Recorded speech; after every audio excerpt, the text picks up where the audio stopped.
when New York, which happens to be the financial capital of the world, sneezes, the rest of the world catches a serious cold. So the question is this: is the United States bracing itself for a domino effect of bank failures? So why do I say a domino effect?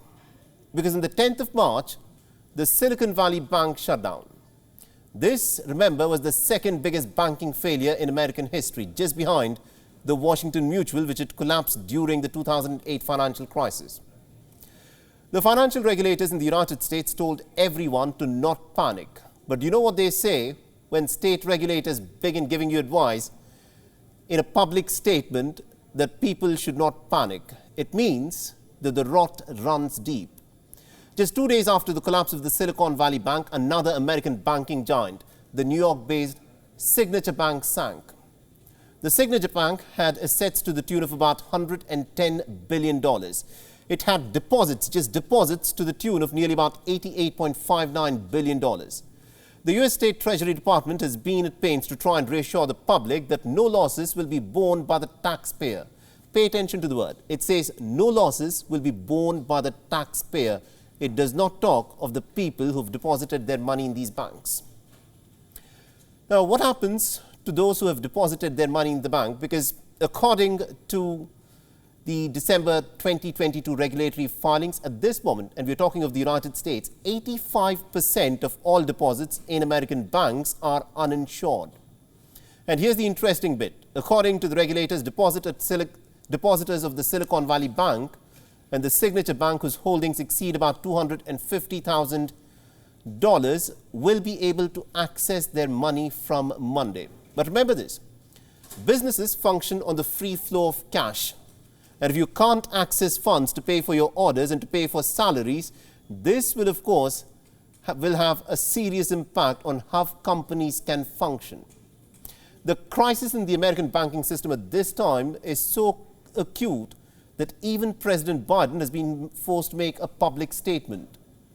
His administration has now promised to do whatever it takes to stop a domino effect, to reassure investors about the health of banks around the world. Listen in to the American president.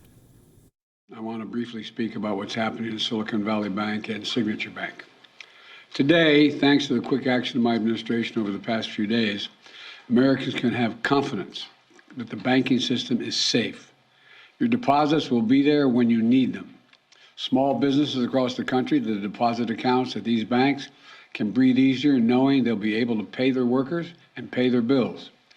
And their hardworking employees can breathe easier as well.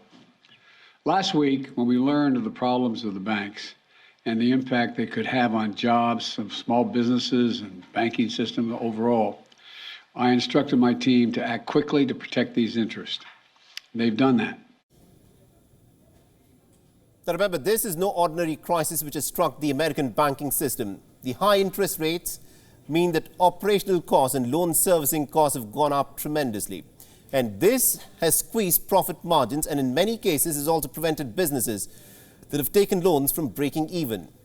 When the Silicon Valley Bank, headquartered in California, collapsed, it wiped off a $100 billion in terms of market valuation of US banks. The crisis began with, of course, losses by businesses who were struggling to make profits due to the high interest rates. When the depositors got wind of this problem, they triggered a bank run. But guess who the real villains of the Silicon Valley Bank collapse actually are? Believe it or not, Silicon Valley actually dealt in giving out loans to a lot of startups. And the people who decided to short the Silicon Valley Bank when its shares started to collapse were venture capitalists who decided to make money by shorting the Silicon Valley stocks. The Silicon Valley Bank focused its businesses on lending to startups. Venture capitalists often relied on the Silicon Valley Bank to invest in startups to make their profits. But when the Silicon Valley Bank was down, they are said to be one of the first to have shorted it. Nothing, as they say, should come in between making a good profit. The New York headquartered Signature Bank had private clients in places such as Connecticut, California, Nevada, and North Carolina. It had exposure in sectors such as commercial real estate and also digital asset banking. But most important for all, and especially this is relevant if you have any exposure in the cryptocurrency market, the fact is almost a quarter of the deposits in the Signature Bank were from the cryptocurrency sector. So how will this banking crisis shape the global economy in the next few weeks is something that all financial pundits will be watching with butterflies in their stomachs. WION is now available in your country. Download the app now and get all the news on the move.